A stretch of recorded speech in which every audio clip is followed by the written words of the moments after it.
बाहर को जाऊँगी 11:30 भितर पहुँचबार प्लानिंग अच्छी 11:30 सीधा एठिक आसवे बाहर बर्तमान बाबूसान तृप्ति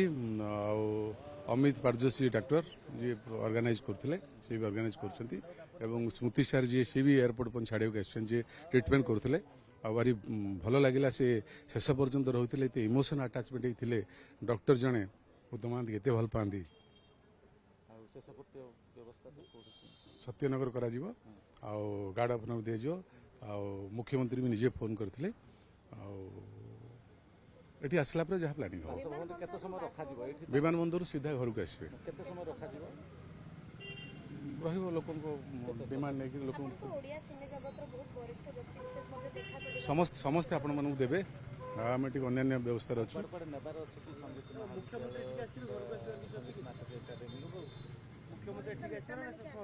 मुझे जानी नहीं कौटी जी मुख्यमंत्री व्यस्त थे कौटी जी मुझे जानी हाँ फोन रे कथा आज्ञा Satya Nagar Masani these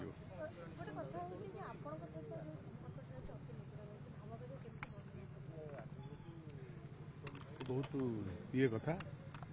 A emotional moment नुह बहुत काम अच्छी संपर्क माने हिसाब कर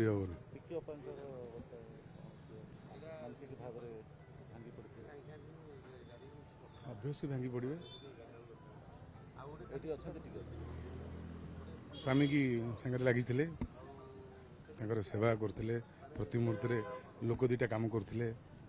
वाच करते दुखद कथा जो भी भाई जो था आत्मा शांति रो जय जगन्नाथ प्रार्थना कर भले रुहतु जय जगन्नाथ।